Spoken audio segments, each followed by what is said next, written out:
तो आज हम बात करेंगे प्राचीन भारत के एक ऐसे राजा की जिसकी वीणा में उतनी ही ताकत थी जितनी उसकी तलवार में। ये कहानी है वत्स के राजा उदयन की, जिनकी एक धुन ने सच में इतिहास बदल दिया। जरा सोचिए, एक राजा बंदी है, उसे अपने दुश्मन की ही बेटी से प्यार हो जाता है और फिर वो दोनों मिलकर सिर्फ संगीत के सहारे भागने का एक ऐसा प्लान बनाते हैं जो सुनने में ही नामुमकिन लगता है। यही वो सवाल है जो राजा उदयन की कहानी को इतना दिलचस्प बनाता है। इस पूरी कहानी को समझने के लिए चलिए थोड़ा समय में पीछे चलते हैं। ये बात है 6ठी शताब्दी ईसा पूर्व के भारत की। वो दौर जब महाजनपद फल फूल रहे थे और उन्हीं में से एक राजा था जो अपनी कला और अपने शासन दोनों के लिए मशहूर था। उदयन का साम्राज्य था वत्स, उस जमाने के 16 महाजनपदों में से एक बहुत ही जरूरी राज्य, और इसकी राजधानी थी कौशाम्बी, जो आज के प्रयागराज के पास है। आप समझिए कि यह उस समय का एक बहुत बड़ा धड़कता हुआ कल्चरल और ट्रेड हब था। तो ये थे राजा उदयन, वत्स के शासक जो अपने पिता शतानिक के बाद गद्दी पर बैठे। लेकिन इनकी असली पहचान सिर्फ एक राजा होने में नहीं थी। वो वीणा बजाने में इतने माहिर थे कि उनकी यही कला उनकी कहानी का सबसे अहम हिस्सा बन गई। चलिए अब आते हैं कहानी के सबसे ड्रामेटिक हिस्से पर। देखिए, हर महान राजा की तरह उदयन का भी एक बहुत ही शक्तिशाली दुश्मन था, पड़ोसी राज्य अवंती का राजा प्रद्योत। और बस यहीं से कहानी में एक जबरदस्त मोड़ आता है। राजा प्रद्योत, जो उदयन की बढ़ती हुई ताकत से कह सकते हैं थोड़ा जलते थे, उन्होंने उदयन को फंसाने के लिए एक बहुत ही चालाक चाल चली। ये लड़ाई सिर्फ 2 राज्यों की नहीं थी, बल्कि 2 बहुत ही एम्बिशियस राजाओं की थी। अब प्रद्योत को पता था कि उदयन को हाथियों को वश में करने की कला में महारत हासिल है, तो बस इसी का फायदा उठाया गया। एक नकली कहानी बनाकर उदयन को जाल में फंसाया और उन्हें बंदी बना लिया गया। सोचिए, वत्स का शक्तिशाली राजा अब अपने दुश्मन की कैद में था। और यहीं पर कहानी सबसे दिलचस्प हो जाती है। प्रद्योत ने उदयन की कला का अपमान नहीं किया, बल्कि उसका इस्तेमाल करने की सोची।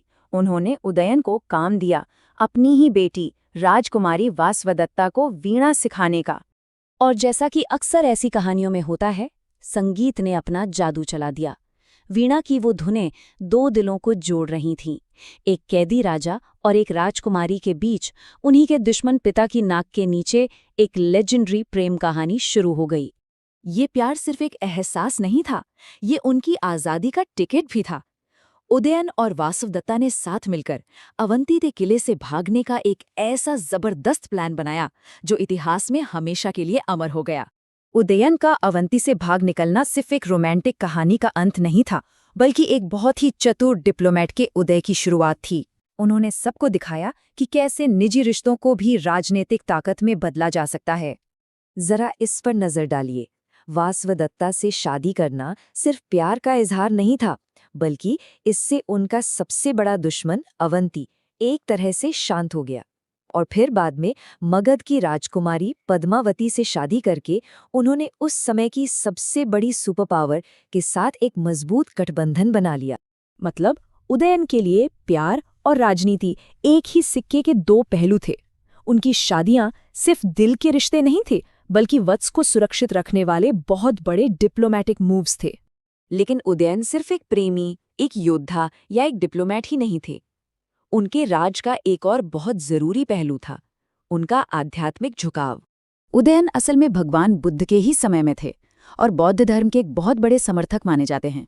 उन्होंने अपनी राजधानी कौशाम्बी को बुद्धिस्ट एक्टिविटीज का एक बड़ा सेंटर बना दिया था। और सबसे दिलचस्प बात, ऐसा माना जाता है कि दुनिया में भगवान बुद्ध की जो सबसे पहली मूर्ति बनी, वो राजा उदयन ने ही बनवाई थी। अब हम कहानी के उस हिस्से में आ गए हैं जहां हम देखेंगे कि कैसे एक साम्राज्य तो वक्त के साथ खत्म हो गया, लेकिन उसके राजा की कहानी हमेशा हमेशा के लिए जिंदा रह गई। देखिए, इतिहास की हकीकत तो यही है।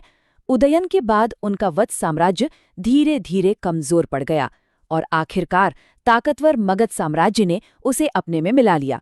मतलब नक्शे से वत्स का नाम मिट गया। पर यहीं पर एक कमाल का ट्विस्ट आता है। भले ही उनका राज्य चला गया, पर राजा उदयन की कहानी खत्म नहीं हुई। असल में उनकी कहानी तो अब शुरू हो रही थी। भास और गुणाढ्य जैसे उस समय के महान लेखकों ने उदयन की प्रेम और बहादुरी की कहानी को अपने नाटकों और कथाओं में हमेशा के लिए जिंदा कर दिया। किताबों के पन्नों में उदयन एक ऐसे हीरो बन गए जो प्यार करना भी जानते थे और राज करना भी। तो एक तरफ थी उनकी साहित्यिक पहचान और दूसरी तरफ थी एक राजा के तौर पर उनकी असल उपलब्धियां। उन्होंने वत्स को एक शक्तिशाली राज्य बनाया, आर्ट और ट्रेड को बढ़ावा दिया और ये साबित किया कि वो एक बहुत ही काबिल शासक और डिप्लोमैट थे। और ये हमें आखिरी सवाल पर लाता है। उदयन का साम्राज्य तो इतिहास में कहीं खो गया, पर उनकी कहानी आज भी हमारे बीच है। तो आखिर वो क्या चीज़ है जो किसी लीडर की विरासत को उनके साम्राज्य से भी ज्यादा लंबा जीवन देती है? उनकी जीती हुई जमीनें या उनके जीवन की कहानी?